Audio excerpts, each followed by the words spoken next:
नमस्कार, मैं उषा बिहार न्यूज में आपका स्वागत है। खबरों के बढ़ने से पहले एक नजर डालते हैं आज की सुर्खियों पर। पटना ने आयुष्मान भारत योजना में फिर रचा इतिहास, राज्य में सबसे अधिक मरीजों ने कराया इलाज। सरकारी अस्पतालों की सक्रिय भागीदारी से गरीब वर्ग को मिला फायदा।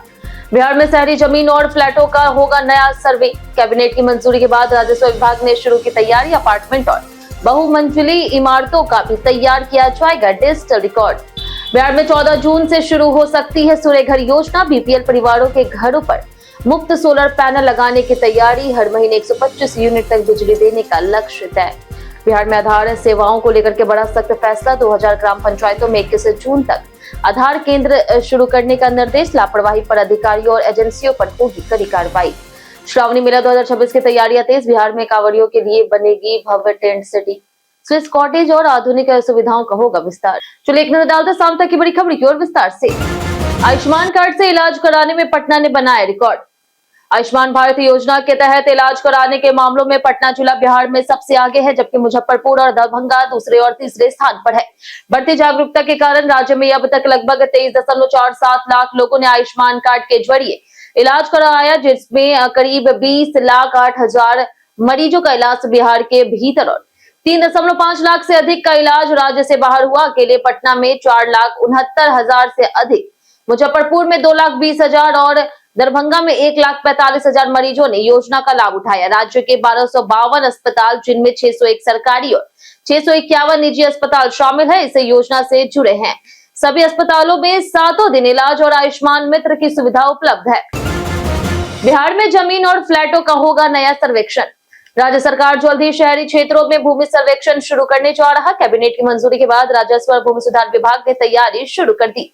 सर्वेक्षण के पहले चरण में विशेष शिविर लगाए जाएंगे, जहां भूधारी अपनी जमीन और भवनों से संबंधित दस्तावेज जमा कर स्वामित्व का दावा करेंगे। सर्वेक्षण में जमीन के साथ अपार्टमेंट और बहुमंजिला भवनों के फ्लैटों का विवरण भी दर्ज होगा। दावों का राजस्व अभिलेखों से मिलान कर स्वामित्व की पुष्टि की जाएगी। आधुनिक टेक्निक से मानचित्र तैयार होगा और भूखंडों का सीमांकन किया जाएगा।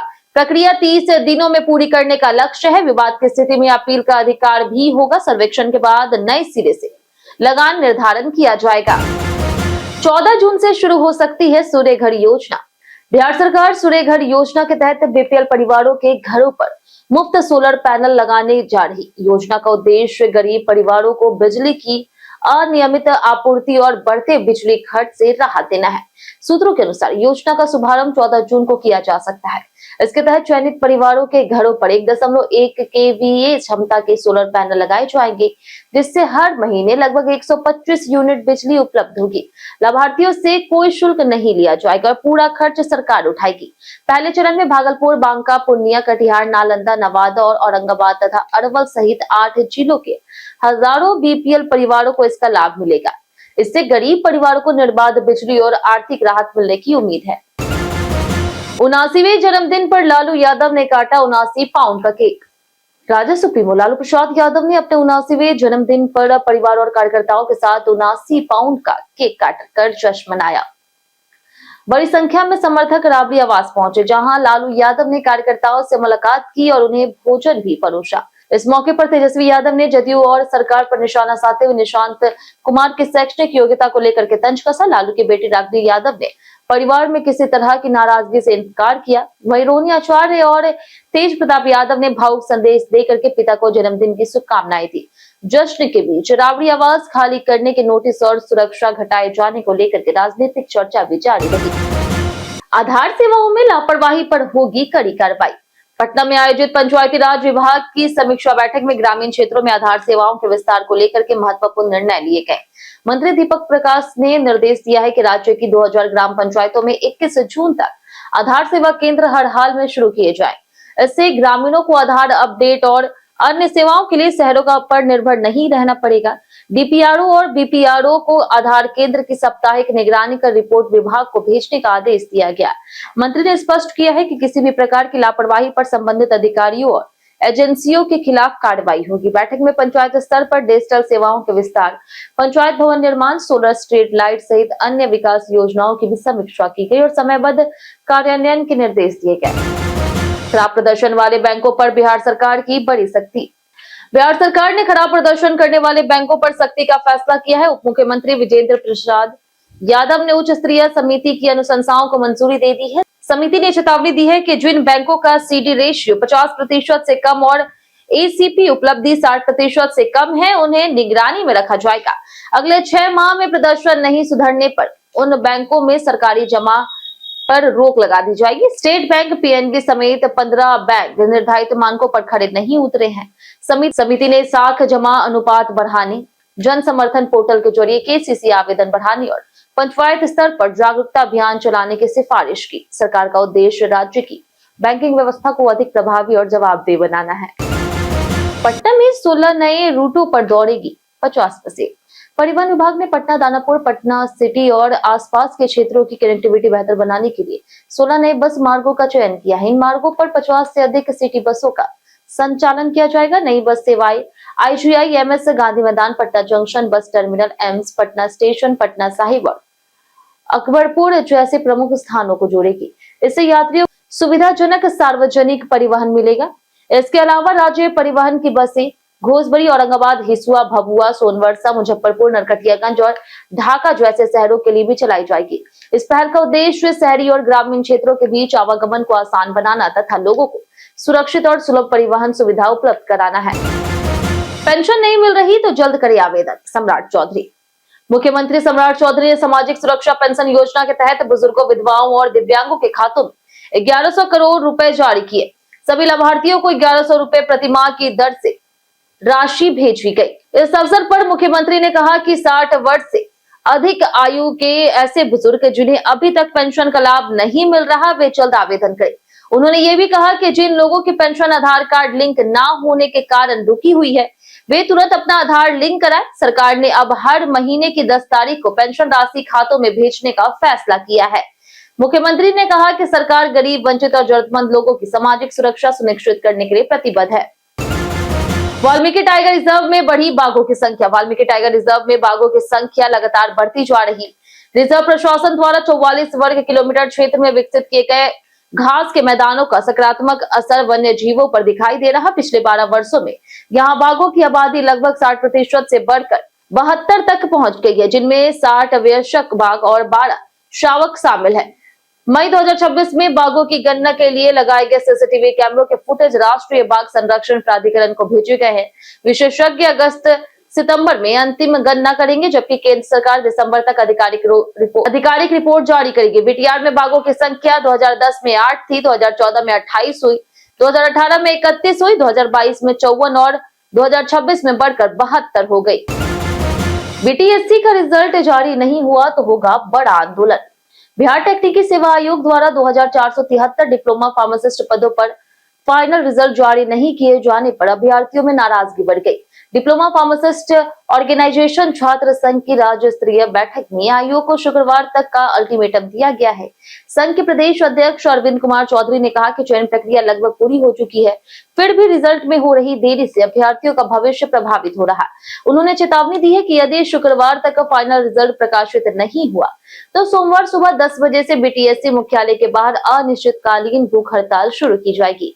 संगठन का आरोप है कि आयोग जानबूझकर देरी कर रहा है, जिससे सफल अभ्यर्थी मानसिक तनाव झेल रहे हैं। साथ ही स्वास्थ्य विभाग के आग्रह के बावजूद चयन प्रक्रिया पूरी नहीं की गई। श्रावणी मेला 2026 की तैयारियां तेज, बनेगी भव्य टेंट सिटी।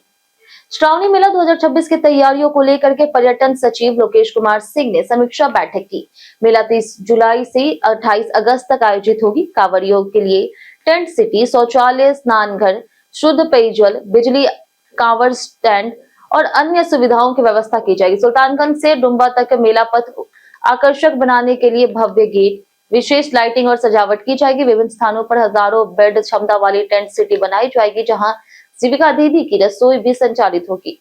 पहली बार असरगंज, धौरी समेत कई नए स्थानों पर टेंट सिटी बनाई जाएगी।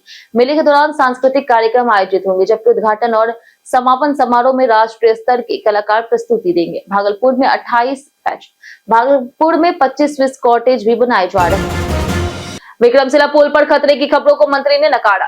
पथ निर्माण मंत्री कुमार शैलेंद्र ने कहा कि विक्रमशिला सेतु पूरी तरह से सुरक्षित है और उसके एक्सपेंशन जॉइंट्स के बीच गैप बढ़ने की खबरें निराधार हैं। उन्होंने बताया कि सेतु पर हल्के वाहनों का आवागमन सामान्य रूप से जारी है और किसी भी प्रकार का संरचनात्मक खतरा नहीं है। विभाग द्वारा सेतु की लगातार निगरानी की जा रही।